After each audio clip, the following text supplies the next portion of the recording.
vosso programa Voz da Mulher, um programa que tem por objetivo dar voz às mulheres. Nesta edição do nosso vosso programa vamos falar sobre a mulher e a deficiência em São Tomé e Príncipe. São minhas convidadas Lisandra Danquá, seja bem-vindo ao nosso programa. Também Eugênia Neto, seja bem-vinda ao nosso programa. E também a socióloga Juta Lene Souza, seja bem-vinda ao nosso programa. Nesta edição vamos falar sobre as mulheres com deficiência. Eu tenho cá a Lisandra Danquá, que é deficiente motora. Tenho a Eugênia Neto, que é deficiente visual. E a socióloga Juta Lene, que vai estar cá conosco nesta edição também para nos fazer entender melhor como é que é a vida dos deficientes em São Tomé, como é que vê como socióloga a vida dos que têm deficiência em São Tomé e Príncipe. Começo com minhas convidadas. Como é que é viver com deficiência em São Tomé e Príncipe, Lisandra? Viver com deficiência em São Tomé e Príncipe é muito difícil. Isto porque nós não temos edifícios adaptados, não temos passeio adaptados, o país em si não está preparado para receber as pessoas com deficiência. Há preconceito em como ver as pessoas com deficiência. As pessoas veem pessoas com deficiência como alguém inútil, que não tem valor nenhum, não serve para nada, usando o nosso vocabulário. Mas, sendo deficiente, sendo mulher deficiente, posso dizer que temos muito valor. E já, Eugênia, qual é que é a sua visão? Como é que é viver com deficiência em São Tomé? Em nosso país, felizmente em São Tomé, olham para nós com muita discriminação. Já houve mais discriminação, mas a discriminação continua. Porque quando há muitas pessoas com deficiência visual em São Tomé, mas estão sempre em casa, porque têm complexo de sair, andar na rua, porque as pessoas não têm esse poder de ajudar. Vê como uma pessoa que deve estar em casa, não tem direito de circular como outras pessoas. Porque mesmo a mim, as pessoas na praça dizem, ela devia estar em casa, não pode andar à noite, por ser deficiente visual. Eu acho que a nossa sociedade precisa muito ter uma sensibilidade para as pessoas com deficiência, ter um olhar diferente. Nós somos um ser vivo como outras pessoas, também temos uma mente sem deficiência nenhuma, ouvimos muito bem e também refletimos. E eu gostaria que pessoas na nossa sociedade pensassem e compreendessem que nós perdemos um membro, mas continuamos com o outro, e outro muito mais desenvolvido, porque como nós temos 5 sentidos, quando se perde um, os outros desenvolvem mais. Então somos capazes e estamos na altura para ajudar também a desenvolver a nossa sociedade, se realmente pensar em nós, que somos pensar em nós e dar-nos o valor que nós merecemos. E já alguma vez sentiram-se marginalizadas pelo fato de serem deficientes? Como acabei de dizer atrás, havia mais discriminação. A discriminação continua. Mas já viveu alguma situação já vivi. Pele que sentiu que, pelo fato de ser deficiente, está sendo deixada para trás? Já sim. Já senti várias vezes. Mesmo nas conversas, as pessoas muitas vezes estão no grupo, as pessoas dialogam, né? Tem uma conversa entre amigos, etc. Mas ela é deficiente, talvez não entende isso. Isso já aconteceu Quando a minha mãe vivia, ia visitá-la, à noite estar lá, até que a segurança dizia, por que uma pessoa deficiente anda à noite, tem que ficar em casa. É muitas coisas que, sei lá, se for a contar até dá lágrimas. É verdade. E já aconteceu consigo também, Lisandra? Já sim. Passar por esse momento? Já sim. Levou alguns tempos para isso acontecer, mas infelizmente acabou por acontecer. Bom, na minha infância, na minha família, graças a Deus nunca fui marginalizada pelo facto de ser deficiente. Minha mãe e meus irmãos sempre me trataram como uma pessoa normal, sem problema nenhum. Depois, quando eu comecei a estudar, também não tive problema. Os meus colegas também sempre trataram com muito carinho, nunca tive problema. Mas, depois de terminar o meu estudo, que eu queria fazer uma formação, em poder conseguir emprego, aqui começou a minha luta.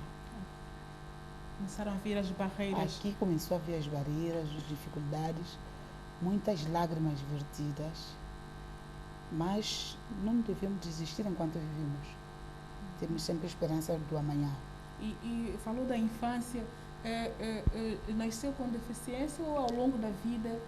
Não nasci deficiente. Só fiquei deficiente aos meus 3 anos de idade. Adoeci poliomielite. Levou tempo para os médicos assimilarem que eu estava com poliomielite. Quando eu já comecei a deixar de ficar de pé, é que a médica veio perceber que estava com poliomielite. Desde lá, parei de andar, porque poliomielite destrói os nervos, os ossos, os músculos, tudo. Os ossos ficam todos tortos. Isso traz grandes sequelas. Mas temos que aprender a viver. E já, Eugênia, no seu caso também, foi durante a vida ou já nasceu com deficiência visual? Nasci com a deficiência, mas via. Não via assim muito bem, mas via. Conseguia ir à escola, não é? Depois, com a idade, com 10 anos, senti realmente que o caso complicou-se. E os meus pais fizeram tudo que eu viajasse, estive em Portugal, os médicos acompanharam-me na consulta, fui operada várias vezes em Portugal, mas infelizmente 14 anos, quando atingi 14 anos, um olho direito deixei de ver e continuei a ver luzes, cores com o olho esquerdo. E regressei a Santo Tomé, mas felizmente houve um acidente que eu cruzei com a minha prima. Aquele olho batia com a cara testa dela e foi no momento que houve um caso muito forte que tinha que voltar para o hospital. Os médicos trataram de alguns meses. O meu pai tinha que viajar para a Alemanha e fui acompanhada com o meu pai. De lá fiz 2 operações no mesmo dia e depois de alguns dias os médicos disseram que já não havia mais solução. E daí perdi a esperança que não ia voltar a ver. E isto me deixou numa situação horrível. Eu tinha a possibilidade de ficar para estudar, mas a situação que eu me encontrava moral baixo que eu tinha, tanto desespero que eu tinha. É um sentimento que sim, o meu só pai, quem vive esse sentimento que isso consegue é uma expressar verdade. E o que sente de facto. Sim, o meu pai não sentiu coragem de deixar-me na Alemanha para continuar a formação que me ofereceram na altura que eu fizesse. Vim para Santo Tomé, continuei com uma vida muito triste, mas a família, amigos, foram ajudando a ultrapassar. Foi ajudar-me a ultrapassar isto e também com o tempo, amizades, a família, enfim, fizeram tudo que pudessem fazer que eu pudesse superar, mas isso levou muito tempo para ganhar aquilo que ganhei hoje, né? E, sim. E então, eu, de tantos anos que eu consegui libertar-me, tive também que me ajudou muito também, depois de que arranjar um filho,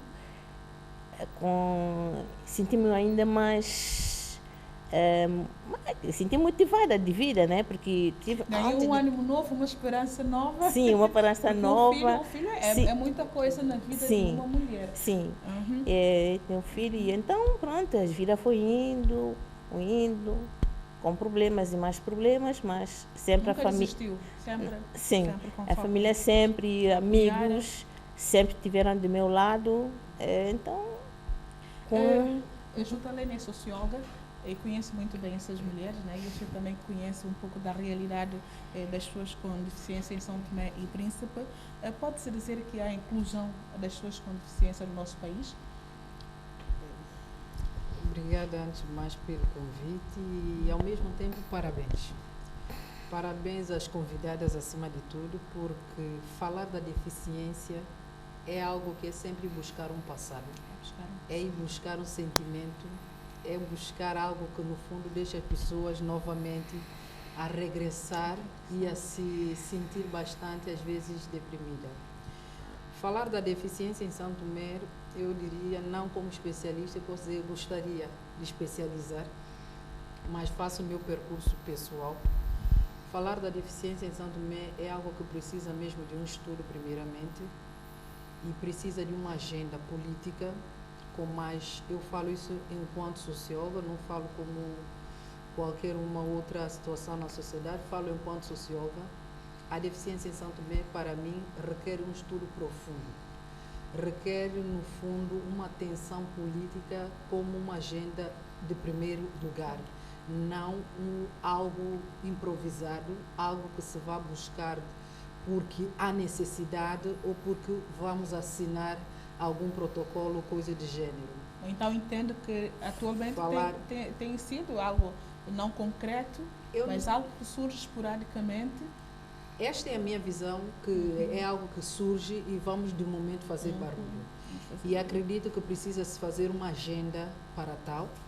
Falar da deficiência é algo que já é complexo. E falar da mulher com deficiência, isso ainda torna-se ainda um pouco mais delicado, porque a deficiência em cada país, ela tem, no fundo, uma leitura, uma visão, uma análise bastante específica daquela sociedade. E pelas colegas aqui, digamos, eu vejo mesmo que a deficiência, cada uma do seu jeito e cada tipo de deficiência também tem a sua especificidade na matéria de ultrapassar as barreiras. As barreiras da deficiência na sociedade santomense, elas são inúmeras, mas há algumas bastante visíveis. A primeira barreira que eu começaria, eu tomo como ponto de partida a barreira familiar. A família é uma das barreiras que eu posso dizer que qualquer tipo de deficiência vive em São Tomé de uma forma muito delicada, que é peculiar de acordo ao nível de escolaridade e acolhimento da família. Mas barreira familiar como? Será que a família não recebe bem ou não está preparada para lidar com uma pessoa com deficiência? Como é que tem a família como primeira barreira para as pessoas que têm a deficiência? Ok, antes disso eu só diria outras barreiras. A barreira também arquitetônica, que é a que a Lisandra já disse, que é a estrutura, e também a barreira social. A barreira familiar que digo é o momento em que a família, ao invés de capacitar internamente nas estruturas que o mesmo tem para um convívio, uma adaptação, não importa o tipo de deficiência, fazer a pessoa se sentir mais, com uma autoestima mais elevada, não sentir-se estigmatizada, em alguns momentos na estrutura familiar em São Tomé, pelo menos daqueles que eu escuto, daqueles que eu, muito sinceramente, tenho voluntariamente lidado com eles em algumas situações de trabalho, a barreira familiar deveria ser para algo que não deveria existir, pelo menos no nosso contexto, que se diz, somos muito acolhedores. Sim, falou de barreira familiar, eu concordo consigo, mas também sabemos que qualquer das formas uma família nem sempre está preparada nem capacitada para lidar com alguém com deficiência, né? Mas não seria também o caso do próprio Estado, né? Fazer um acompanhamento, né, a essas famílias, né, de forma para que elas pudessem conseguir lidar com uma pessoa com deficiência, porque imaginemos uma mãe que dá à luz a um filho deficiente, ela não tem estrutura para conseguir criar uma criança com deficiência, né? E nesse aspecto o Estado tem aí um papel importante, com sociólogos, com equipa de acompanhamento. Com várias equipas, mas antes de dizer que a família não está adaptada, se falar da deficiência, ninguém está à espera. Ninguém está à espera para poder lidar com um filho ou com alguém no ambiente familiar com uma certa deficiência. Acredito que quando estávamos aqui ainda a tentar falar da mulher com deficiência, é claro que toda mulher aqui nessa matéria não vai esperar, por exemplo, em caso de, por exemplo, querer ter um filho e contar que ele também tem as mesmas limitações que ela tem. Portanto, é um sonho, é um desejo de realização, por exemplo, mas não fica esperando esse lado. Assim como uma mulher também, em seu estado pleno, também não fica à espera que tenha um filho com algum tipo de limitação. Então, defende que a família deve ter um papel mais importante. A família tem que ter um papel muito importante, uma contribuição da família nesses primeiros momentos é determinante. É determinante desde o momento que a pessoa começa nos seus primeiros passinhos, ou aqueles que adquirem deficiência durante um percurso da vida normal, todo o processo é importante. E a inclusão? De facto, há inclusão das pessoas com deficiência no nosso país? Não. Eu não considero porque se no ambiente familiar, eu acho que elas também poderão falar melhor do que eu, no ambiente familiar existe essa situação de que muitas vezes até um copo de água, vai buscar uma água para beber, a pessoa quer, não, assenta, porque senão haverá problema. Então, se a própria família às vezes limita esse envolvimento, essa partilha, essa participação das atividades familiares, e não só, eu acredito que a estrutura social também do seu jeito lida conforme é o ambiente da própria família. Porque o próprio sistema, né, muitas das vezes o próprio sistema que nós temos no país faz com que outras pessoas, faz com que as pessoas com deficiência sentem-se reprimidas, né? Não permite que elas possam se expressar e estar na sociedade.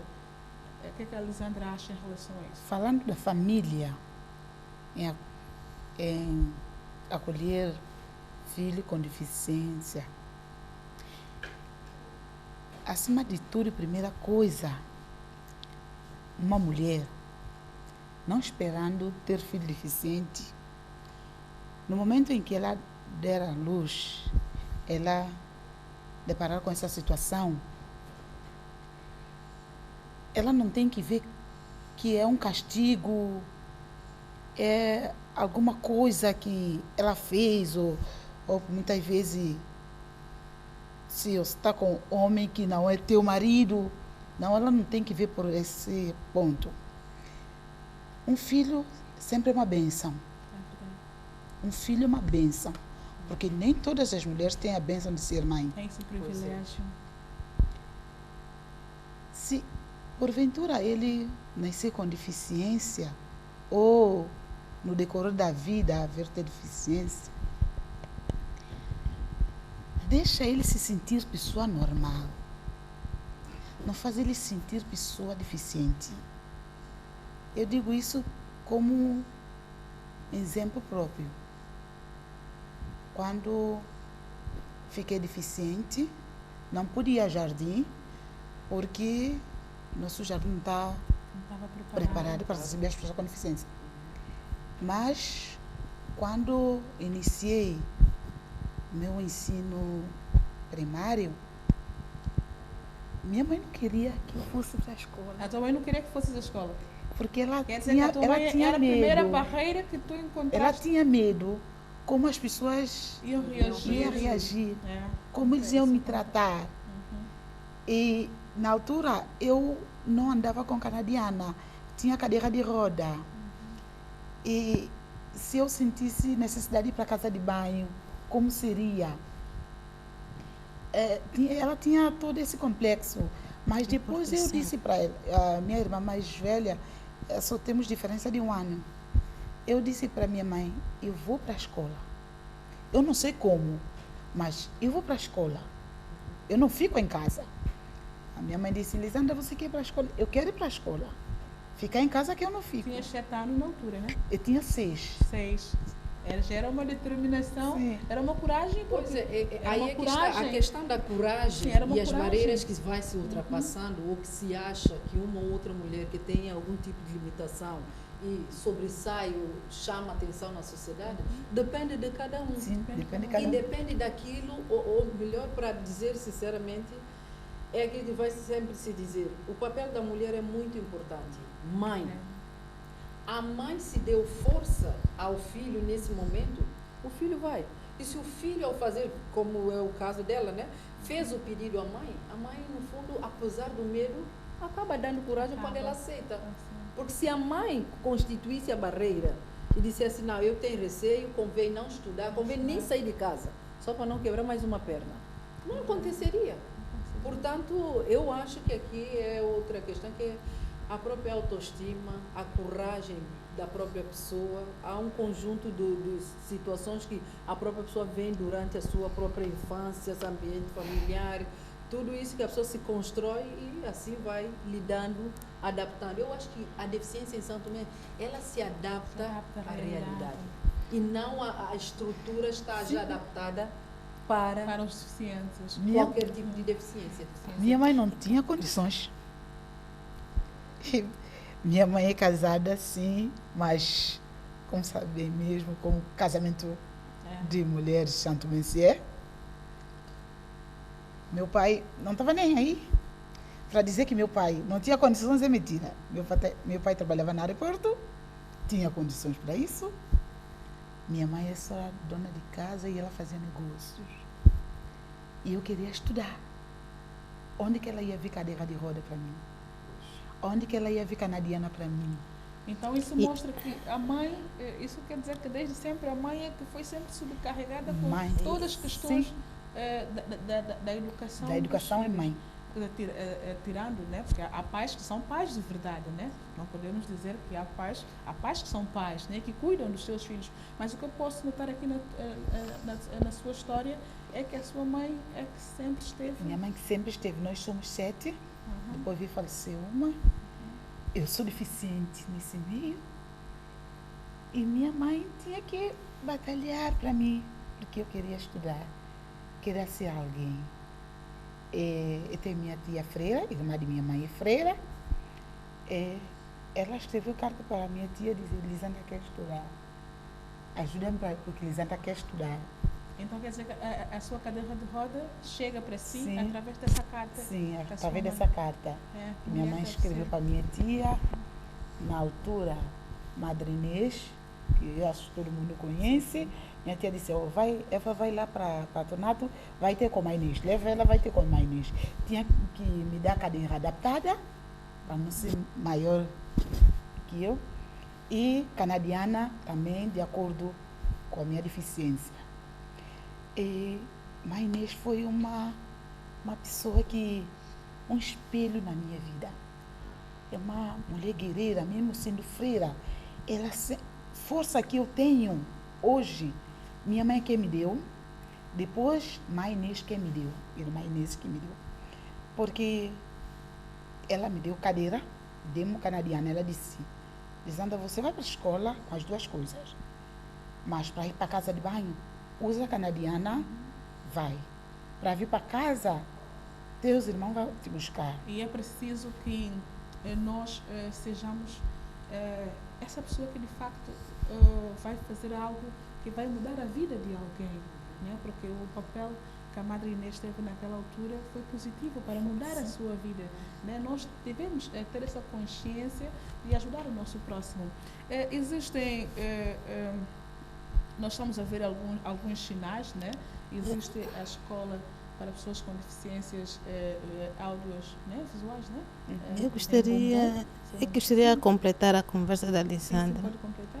É assim, essa coragem realmente é importante, porque com a minha deficiência, a minha mãe gostava muito de mim, protegia-me muito. tinha muito medo que eu não sofresse com qualquer objeto que eu usasse. Mas ela fazia isso tudo por amor.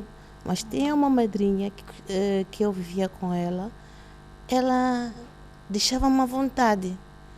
Eu pudesse fazer aquilo que eu quisesse, por exemplo, na cozinha, andar sozinha, andar de sapato alto, gostar de arranjar, etc. E assim eu ganhei a coragem. Consigo fazer tudo que uma mulher consegue fazer. Por exemplo, de cozinhar, lavar, engomar, cuidar de casa, cuidar de criança. Isso ganhou essa liberdade que ela me deu. Eu consegui chegar de onde hoje, a patamar que estou. Porque depois da minha mãe perceber que é preciso liberdade, a minha mãe também acompanhou e essa liberdade eu consegui superar. Quando uma mulher ajuda a outra. Ajuda a outra, porque muitas vezes a minha mãe tinha problemas de dizer, não pode fazer isso. Chegou a altura que minha mãe fazia a sua compra, dizia, Jani, aí compra, tu vais fazer.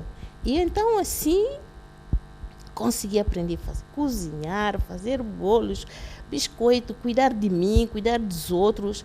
Eu sinto-me que eu sou uma mulher capaz para tudo. Então quer dizer que muitas das vezes as mães com o seu senso protetor acabam também protegendo demais. Sim, isso é por amor, isso é por amor. Mas é um excesso de amor que, se nós formos ver, acaba não sendo tão bom.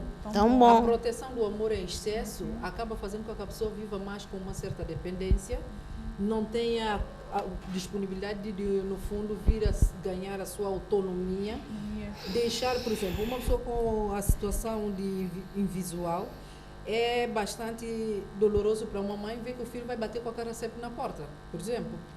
Portanto, ela vai tentar proteger, mas proteger até quando? Ela vai existir para sempre enquanto mãe? Alguém que quer ajudar uma mulher com essa limitação, ela é mulher, ela tem que conseguir fazer tudo. Pelo menos no espaço interior da casa, a família, se não quiser ser barreira, deixa. Pega fósforo, acende fogão, faz alguma coisa, limpa o chão, cuida do bebê, faça as coisas, deixa acontecer.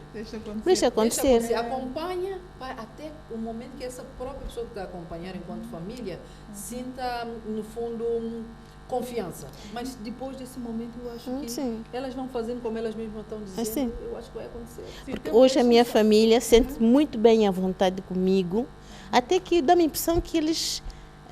todos, não é só a minha família, todos os meus amigos, a família, esquecem às vezes que eu sou deficiente visual, não é por mal, não é por mal, porque estão à vontade que eles já veem que eu já estou libertada, já posso fazer o que posso. Eles até dizem assim, Jani, está lá, tal coisa está lá, tu não viste? Mas não é por mal, porque a liberdade, a liberdade, a vontade e pronto. A minha família, acho que um dia, se tiver uma pessoa com deficiência visual que não consegue beber, tomar um copo para beber a sua água, que não puder vestir sozinho, eles vão ter problema porque eles já sabem que uma cega pode fazer tudo. Dá para notar que a família é o pilar mesmo da pessoa com deficiência. Eu estava a dizer que existe a escola para as pessoas surdas em Bombom, né? Recentemente o governo inaugurou a escola para pessoas uma sala de aula, assim, melhor dizer. A sala de aula Braille, uma sala adaptada para os invisuais. Auditiva também, escola primária. Edifícios públicos e privados que já se nota rampas, isso mostra que de também facto, lembrando da escola Dona Maria de Jesus, que também tem para os que têm limitação auditiva.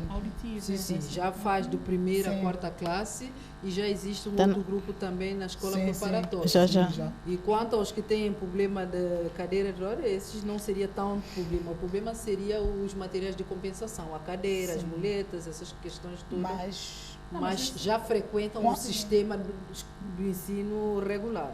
Mas deficiente quanto esses que usam a cadeira de roda, tem barreira. Nossa escola preparatória é só escada, não tem rampa. Liceu Nacional não tem rampa, é escada. Quando eu estudei, tive que enfrentar grande barreira. Porque ainda bem que tem corrimão e eu consigo mas hoje em dia já se começa a ver alguns sinais. Já. A área nacional, o Já. Ministério da Justiça, Sim. as finanças. Mas quanto à algumas escola tem que instituições, mudar. eu acho Quanto que à escola é o programa- básico. Eu o acredito programa, que eu por creio- ser um edifício também antigo, ainda vai continuar com esta estrutura. Talvez o que já não poderá acontecer é uma construção de raiz. Porque Alguns se sinais, aluno tiver sim. Por exemplo, 12º ano, porque 12º ano estuda lá em cima. É, sim. E ele vai ficar sem estudar. Porque não vão pôr uma turma aqui embaixo.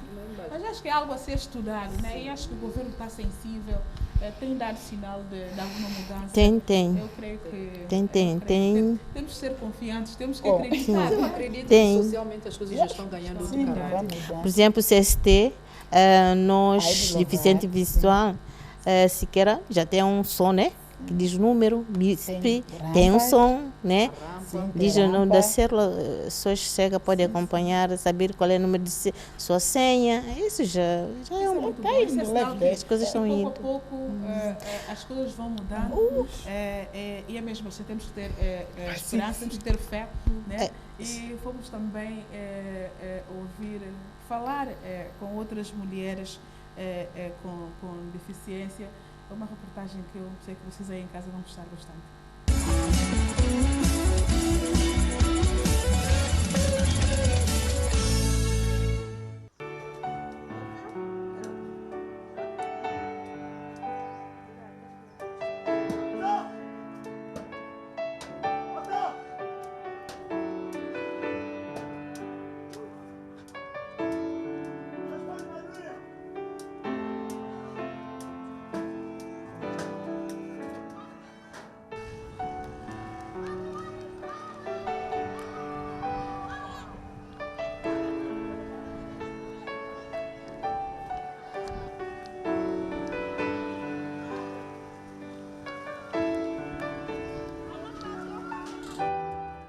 A deficiência pode ser congénita ou adquirida. Ou da mãe Nilza da Mota, que trabalha em Santo Antônio, Páscoa Jesus, residente em Guadalupe, e Maria da Trindade, residente em Oca da Rei, são mulheres com deficiência. Emocionadas, contam a sua história. Eu adquiri minha deficiência desde bebê. Quando eu nasci, depois de 6 meses, apliquei uma injeção e que me ficou assim. Então não nasceu deficiente? Não nasci deficiente. Nasci mesmo boa, mas depois de uma tosse que apareceu do bebê, então minha mãe levou a enfermeira, deu a injeção, então eu fiquei assim, desde 6 meses. Eu nasci com um problema na visão, mas eu notei quando eu fui para pré. Naquela altura estudávamos pré, não havia jardim. Quando eu cheguei na escola, eu não enxergava nada que a pessoa escrevia no quadro. Depois eu cheguei para cá, que saí a chorar, disse para meus pais que eu não estou a ver. Mas já à noite eu já sentia a barreira porque eu batia a cara na parede de casa à noite. Depois eu disse meu pai mesmo que eu não estou a ver bem. Oxe, desde essa altura, o senhor como trabalhava na saúde, sempre com consulta, os médicos sempre que aparece, a gente vai para outro médico, outro que vem, vamos para outro. Eles disseram que é hereditária, não tem solução. Até agora eu tenho 44 anos, estou nessa situação, mas já conformei. Naquela altura, antes eu chorava, sentia sozinha, desde que comecei a participar na associação, entrei na associação do Chega e Ambipe, fui deparar lá com cada pessoa com certos problemas. Estou feliz por ser assim. Deficiência eu adquiri no meio de tempo, porque eu nasci, cresci, estudei, tenho frequência de 9º ano, mas depois eu vi adoecer. Internei no hospital, quando eu saí no hospital, devido à alergia de medicamento. Internei com uma coisa, mas saí com uma outra coisa. Tive uma alergia que entrou nos olhos, corpo todo, e isso é que fez que eu perdi visão. E depois de lá, como é que foi lidar com essa nova realidade? Bem, nos princípios era difícil mesmo, complicado, porque eu fiquei praticamente trancado 3 meses e tal, dentro do casa fechado, não queria ver com ninguém, nem queria falar com ninguém, porque quando chega um momento que você cega assim de repente, é um bocadinho complicado. Então eu vi trancado dentro de casa só, não falava com ninguém, não saía à rua, não queria, mas depois eu disse, não, comigo entreguei a vida a Jesus, entreguei tudo na mão de Deus, e hoje eu agradeço a Deus por isso, hoje eu sou feliz. Apesar com deficiência, mas eu me adaptei a outra nova realidade.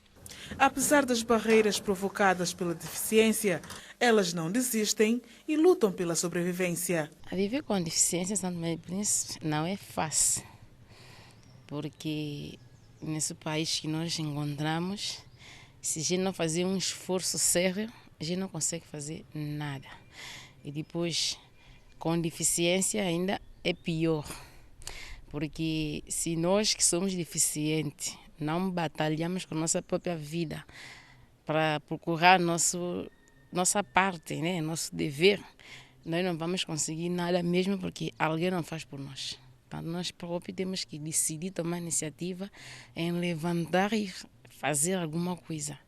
Quando não, estamos mesmo lesados. E acha que o país tem feito alguma coisa em prol da classe dos deficientes? Anteriormente não se fazia mesmo nada, porque nós que temos deficiência, se saímos à busca de um emprego, só por ver que nós somos deficientes e já não temos esse emprego. Ainda se nós fomos formados, mas por ser deficiente, a gente não consegue apanhar esse emprego que a gente formou para fazer. Mas agora talvez está-se a mudar, porque o Estado já está-se a empregar alguns deficientes em alguns sectores, então, porque com tanto falar, isso está a remediar um pouco. A mulher deficiente em Santo Tomé e Príncipe está muito escondida por certos receios. Mas, para aqueles que já estão a pertencer a uma associação, já estão a abrir um pouco. Sim. Acha que é necessário se fazer mais para que elas possam saírem de casa, para ficar um pouco mais aberto, porque ser deficiente visual não é fácil, é muito doloroso, mas nós temos que ser fortes, nós mulheres temos que ser fortes, mesmo que marido não deixe, marido tem que deixar a mulher a participar na associação para ver se abre um bocado. Com outras que lá lá aparece alegria, porque cada um começa a expor os seus problemas, problema daqui, problema de lá. Nós conformamos, sentimos alegre, uma com outras. E como é que vê a atuação do governo? Acha que o governo tem implementado medidas que ajudam as pessoas com deficiência? O governo tem apoiado, tem um subsídio que dá à associação. E o que eu peço ao governo de Santo Tomé é que eles vê se fazem um pouco mais para deficiente visual. Porque deficiente visual é uma pessoa que sofre muito. Nós temos muita barreira. Eu não estou a dizer que eles não estão a fazer, mas eles estão a fazer, mas eu quero que eles fazem mais. Antes a mulher era mais engolida, vivia escondido, a mulher deficiente não conseguia fazer nada, que tal, mas depois, já agora não. Agora muitas mulheres deficientes conseguem fazer tudo. Mãe deficiente pode ser mãe, pode ser família. Nós somos tantas. Desde aí eu sou presidente do Comitê das Mulheres Cegas de Santo Tomé e Príncipe. Então, nós somos mais autônomos, apesar dessa dependência, limitações que nós temos, mas nós conseguimos fazer tudo. Nós cuidamos do nosso filho, cuidamos do nosso marido, para quem tem marido, cuidar da casa, cuidar de tudo. E não vejo, como que dizer, nós sentimos mesmo igual a pessoa que vê. Apesar de limitações, mas nós sentimos que nós somos capazes, nós conseguimos fazer tudo igual a outras pessoas. Uma realidade que quem só vive na pele consegue expressar. Aprendi a lidar com coisas, eu cozinho, eu lavo, eu passo, eu faço tudo, cuido dos meus filhos, sou mãe de 3 filhos. E como é que é ser mãe dessas 3 crianças? Consegues cuidar Sim, deles? eu cuido deles todos. Felizmente, o último meu filho tem 4 anos de idade. O pai dele faleceu, eu tive grávida ainda de 8 meses. Desde lá até então eu cuido dele sozinho. Sim, ele é a maior alegria da minha vida, porque cada vez que ele vem de escola, eu pergunto: oh, o que é que a pessoa disse? Ele diz-me assim, cantamos na escola, que eu me disse: oh, tá bem. Aí isso dá-te muita felicidade. Sim, porque ele, cada vez que ele canta a música da escola, canta essas coisas todas. E aí, assim, minha vontade é ver eles, quer dizer, minha vontade é ver eles todos crescidos, formados. Porque tem um primeiro, meu filho, 8ª classe, concluiu o 12º ano. E estou à busca de apoio para ele entrar na universidade. Eu trabalho em casa da pessoa. Eu moro longe da cidade, eu moro na Trindade, mas faço um esforço, mesmo com a minha deficiência, que não é fácil chegar, porque tanto andar, a perna depois dói. Mas pronto, esforço assim mesmo para vir para serviço, de vez em quando a pé, de Trindade para aqui, para vir trabalhar a pé. Então, porque não tenho outra saída, então tinha que ser assim. Felizmente, como eu já passei numa formação de informática em Budo, tive uma média de 15 em informática. Nós queremos que as mulheres deficientes de Santo Tomé, para ter uma escola, para fazer uma formação. Para que elas sejam mais úteis. Mais úteis, sim, à sociedade, sim. Para Odamei Nilza, é necessário que a mulher tome iniciativas. Se ficarmos guardados, ninguém vai lá nos buscar. Então nós temos que tomar iniciativa. E quanto ao Estado? Quanto ao Estado, que o Estado também continua a fazer seus planos para continuar a empregar as pessoas deficientes. Porque nós todas só somos deficientes nos membros do corpo, mas não somos deficientes na memória. Todos temos capacidade para fazer alguma coisa. Eu peço às mulheres de Santo Tomé e Príncipe para que elas sejam fortes. Seja forte, se deixar de ficar em casa, mesmo que família ou filho segura na mão, leva para qualquer associação, para que elas sejam conhecidas, para que elas fiquem um pouco abertas. Apesar que nós estamos assim, nós não podemos ter vergonha. Todas as mulheres que estão lá em casa, ou que seja quem tem família, que tem as mulheres que não saem de casa, porque há muitas mulheres cegas não saem de casa. As mulheres cegas não conseguem fazer nada. A gente tem que tirar de um lado para o outro, dar banho, fazer tudo. Olha, tem uma colega minha que uma vez ela disse toda a gente sair de casa, ela bebeu produto de limpeza. Casa banho contando ela que é água. Por que é isso? Que ela não está habituada quer dizer, fazer tudo, a girar sozinho sem que a pessoa faz isso. Então é necessário que as mulheres, sim, tem que ser mais autônoma, tem que não só esperar, só depender das pessoas. E todas as pessoas que estão lá, que não estão inscritas na associação, que eles escrevam na associação.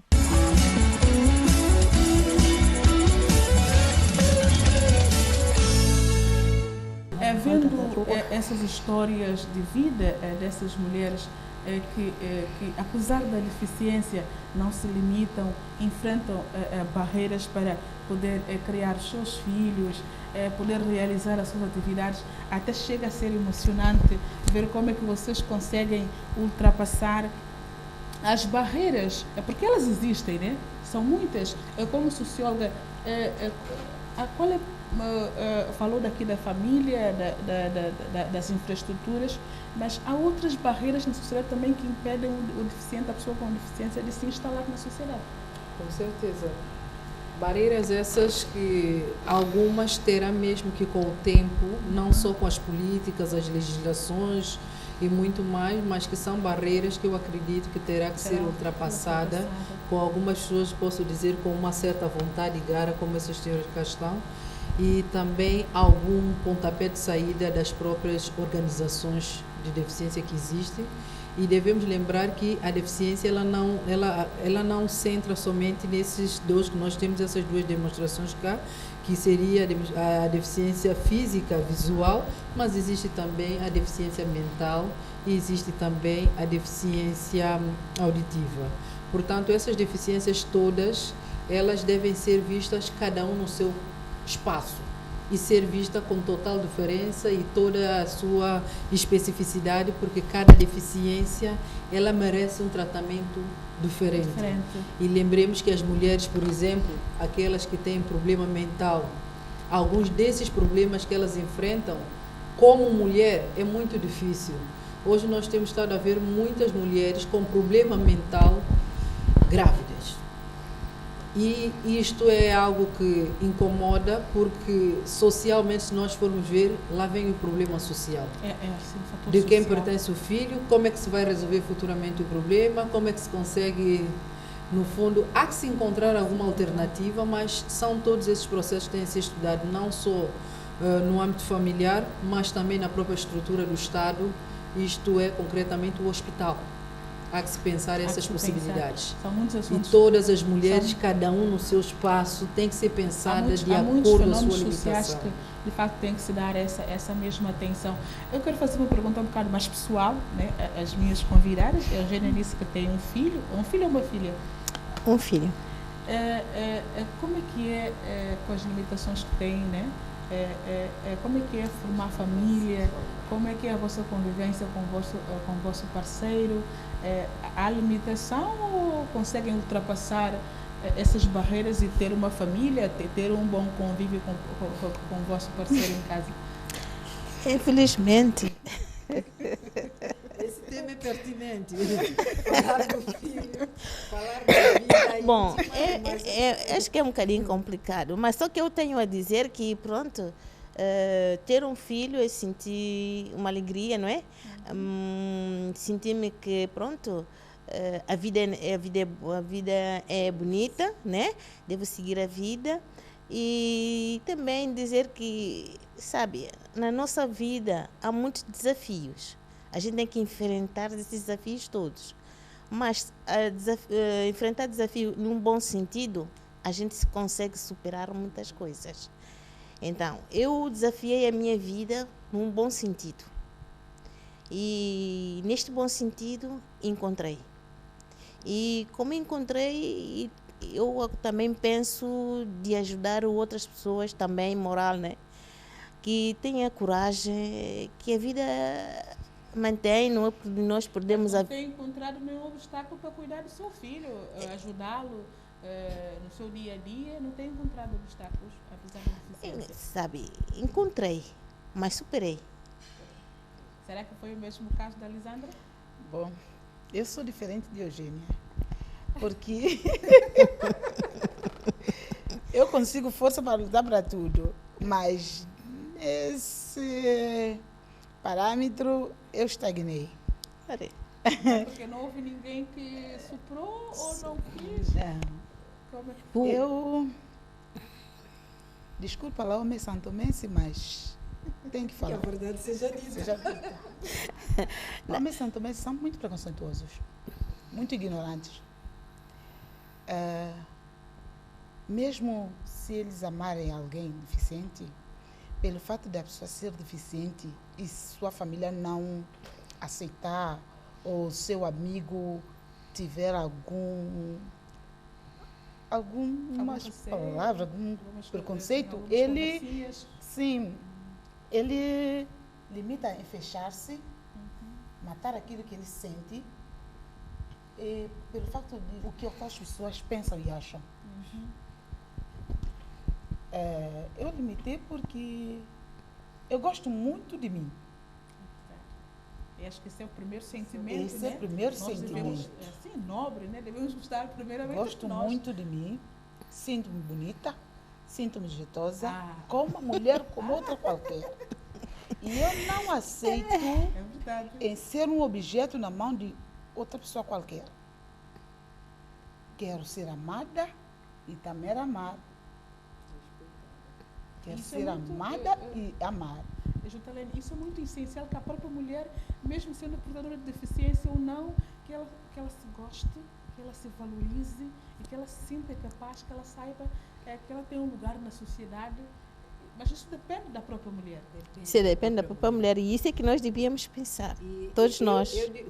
Todas devem pensar assim. A Alessandra, Sim, eu acho nós que devemos eu pensar. estava até a Também provocar, gosto. Olha, chegou um tema muito picante, porque falar da sexualidade, quando chega ao campo da mulher com deficiência, ninguém quer falar.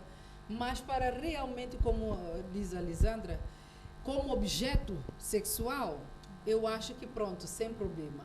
Mas eu acho que a primeira coisa que eu começaria aqui por dizer, eu sei que existem estruturas familiares com isso, é parabenizar os homens que têm mulheres com algum tipo de deficiência. Ela pode ter a sua limitação que tem, mas ela deve também relembrar uma coisa. A estrutura e a sociedade que nós temos não facilita esse convívio familiar ou essa estrutura familiar. Portanto, parabenizar esses homens, principalmente os que tratam-a bem.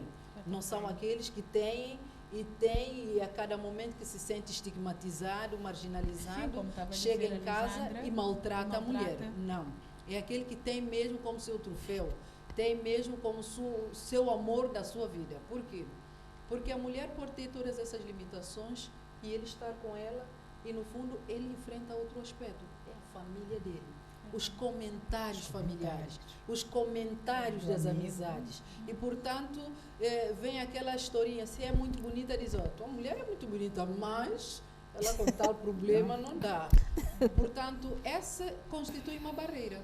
E essa barreira é uma barreira, quem tem que superar é o marido que diz, olha, eu estou com a mulher. Ele tem que ajudar a superar e ela também tem que ajudar a construir essa superação. Né? Porque essa sensibilidade, sim. Yolanda, essa sensibilização leva tempo porque a nossa sociedade, eu acredito que esse grupo-alvo está, digamos, a dar nas vistas agora. E cada uma do seu jeito se impondo, como diz a Alessandra, é muito bom. Todas elas, não importa a deficiência auditiva, visual, física ou mental, têm direito a uma família. Sim. E relativa à questão da sua vida, da sua sexualidade, também têm todo o direito e toda a liberdade de a ter. Mas elas têm que ter uma coisa, o apoio da família. Quando temos apoio da família, conseguimos, olha, até subir, passar uma montanha sem dar conta que não tem bengalas, não tem cadeiras de roda nem nada. A família é determinante. Tudo, né? A família é a família, da a conversa, as expressões que a família utiliza, que não sejam elas estigmatizadoras, que marginaliza, que deixa deprimida, a família. Porque de todas as histórias aqui nós vamos ouvir sempre mãe, pai, minha mãe me ajudou, meu irmão. Os homens também, alguns têm, digamos, essa contribuição. Nós não podemos estar cá somente a falar mulher, mulher, né? Biblicamente também diz que a mulher saiu da costela do homem, né? E falar do portanto, homem, devemos lembrar que também dá uma certa ajuda. Eu não podia ficar sem falar do marido aquela de Guadalupe. Da Páscoa. Eu fiquei encantada em conhecer esse casal. Fiquei emocionada.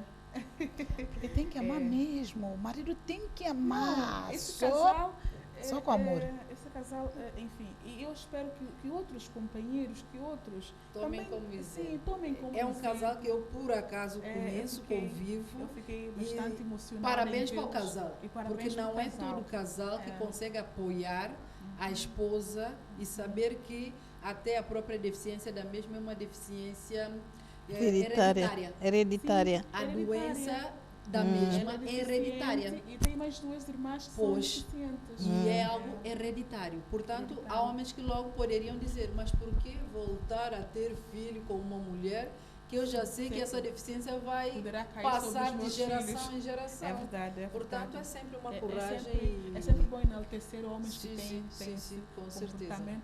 E já agora, eu toquei um bocado na vossa vida. E quais são as vossas ambições, né? O que é que almejam? Onde querem chegar? Eu tenho uma luta que estou insistindo, lutando até aquele dia. Não vou perder a esperança, porque é um sonho. Eu terminei meu estudo, eu fiz as formações que minha mãe teve possibilidade de ajudar-me a fazer. E já agora que tipo de formação fez? Fiz contabilidade geral, eu fiz informática, fiz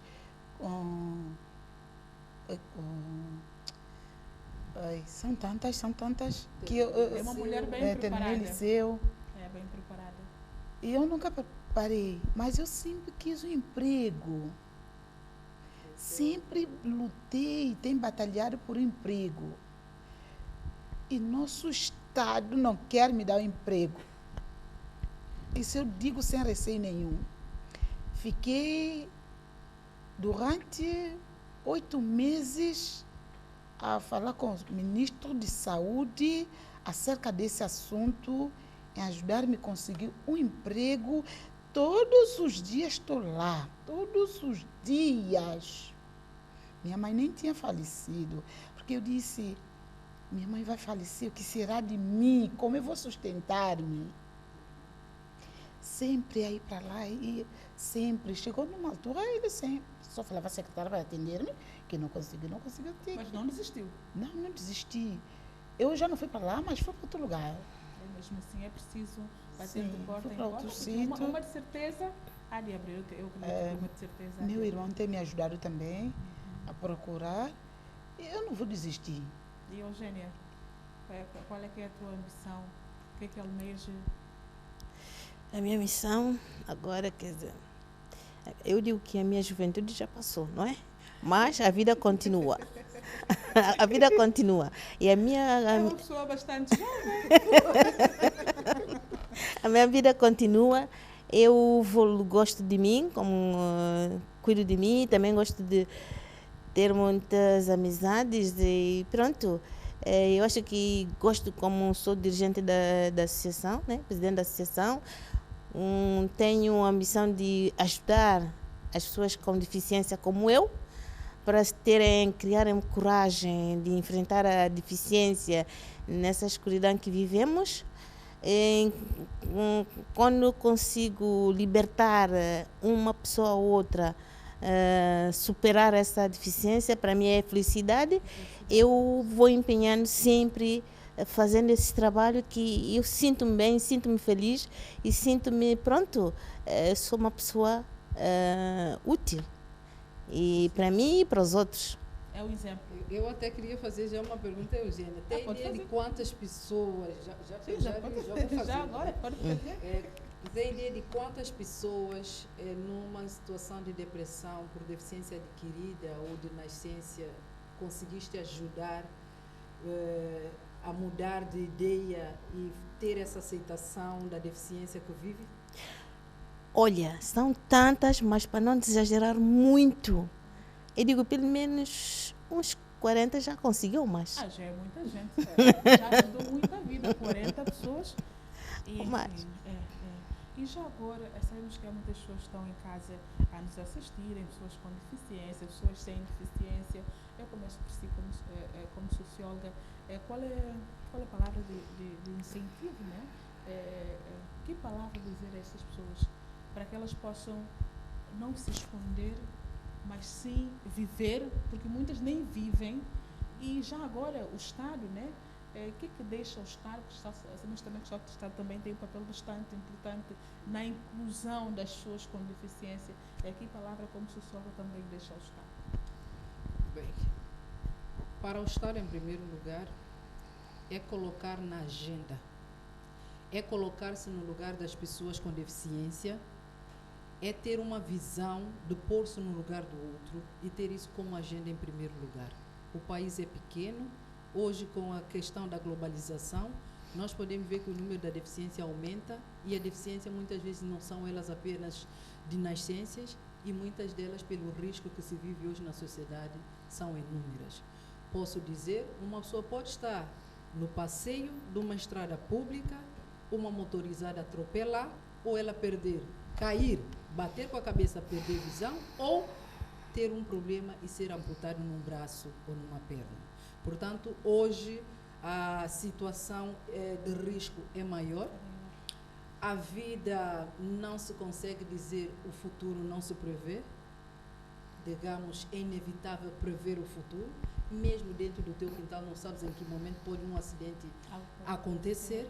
Eu acredito que o Estado deve colocar em primeiro lugar a agenda, a questão da deficiência, pelo número tão pequeno que de momento ainda é, mas ainda é grande pelos transtornos que ele leva para o ambiente familiar. Quanto às famílias dos deficientes e os próprios deficientes, em primeiro lugar, tratar as pessoas como uma pessoa humana.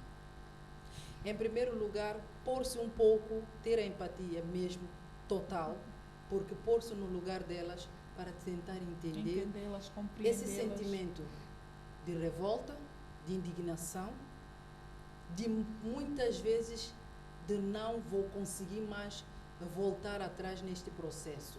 O encorajamento, o apoio e muita determinação. E lembrar que toda deficiência, desde que respeitemos dentro do limite, pode desempenhar qualquer tarefa doméstica, familiar, pode casar, pode ter filhos, pode ter tudo. Falei aqui de todas as outras deficiências, mas também não posso me esquecer de todos aqueles que também têm o problema síndrome de Down. É um tipo de deficiência que muitas vezes esconde, ou as famílias escondem essas pessoas, não as capacita, não dá liberdade, e eu acho que a família tem um papel muito determinante e ela também ajudará a sociedade a se construir e a deixar de lado esse estigma, toda essa situação do apartheid com esses grupos de diferente deficiência. Portanto, o apelo à família é extenso e parabenizo uma vez todos aqueles que conseguem ser modelo dentro do seu ambiente familiar com alguma deficiência. Lembremos também daqueles de múltiplas deficiências que vivem a vida toda acamada. E as famílias, a maior parte, apesar da pobreza, apesar da dificuldade, saiba levar, saiba tratá-los, saiba estimular, porque essa vida nós não sabemos o que nos espera no futuro. Portanto, cada um do seu jeito, no seu ambiente familiar, dê coragem, dê força, apoia, capacita, envolve-os na atividade, preencha o tempo dessas pessoas, porque muitas vezes a ociosidade faz as pessoas pensarem até no suicídio.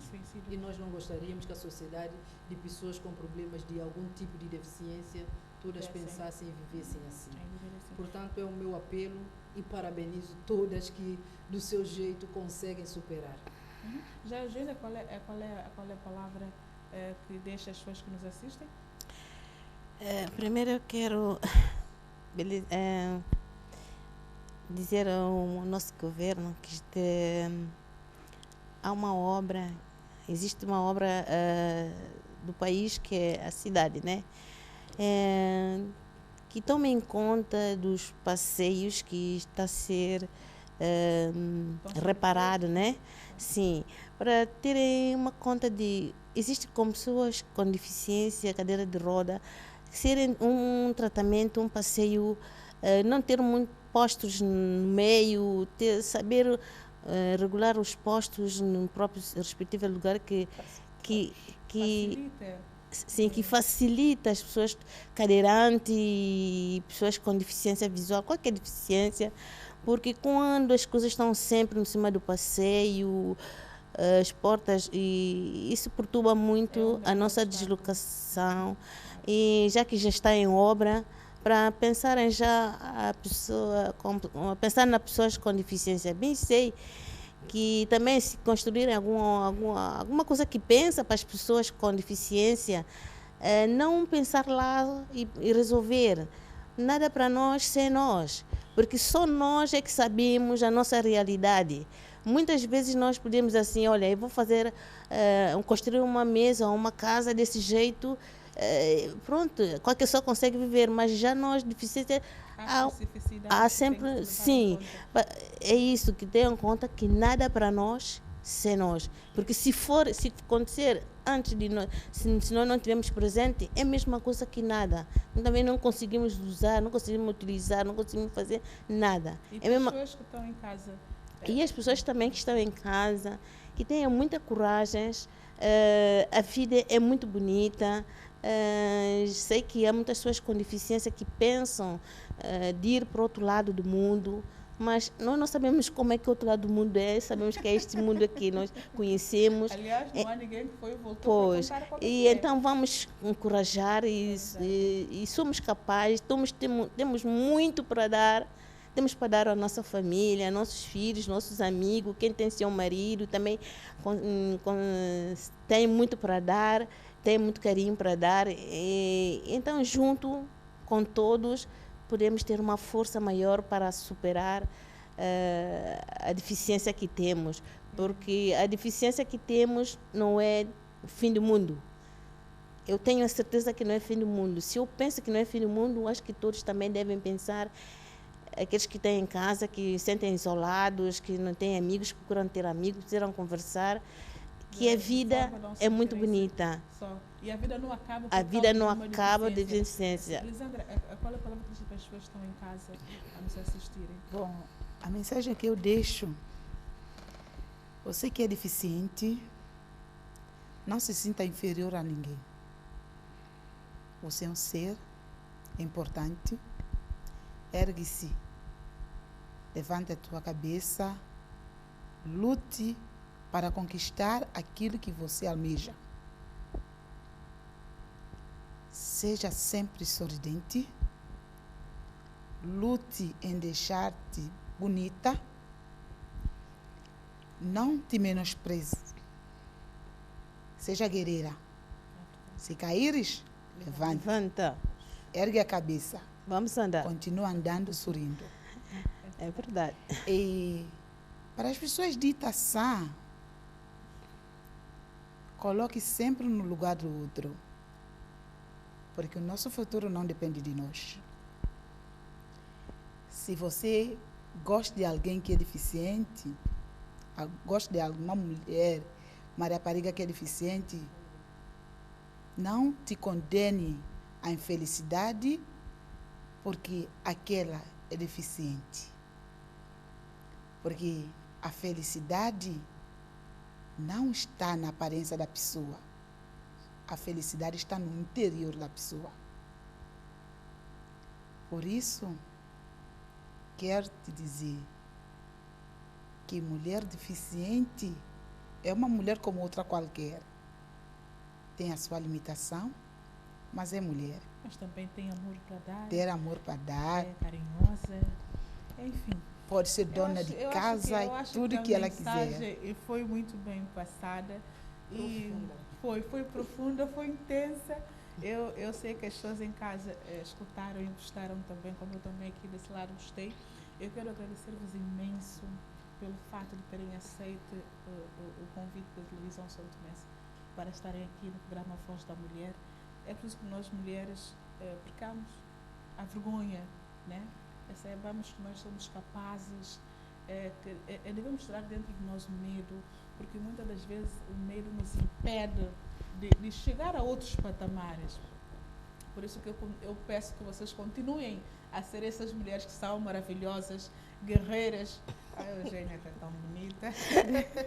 E continuem a ser assim, a gostarem de si, a se valorizarem cada vez mais. E é também extensivo a toda mulher que está em casa a nos ver, né? As mulheres e os homens também, né? Que nos assistem, e continuem a gostarem de vocês mesmos, invistam mais em vocês, cuidem da vossa aparência, da vossa como disse a Lisandra, da vossa beleza. E saiba que o amanhã é sempre um novo dia, as coisas belas poderão acontecer na vossa vida, se de facto vocês acreditarem e cultivarem. A terceira edição do vosso programa Voz da Mulher fica por aqui. Eu despeço-me dos meus caros telespectadores, mas com a promessa de voltar na próxima edição.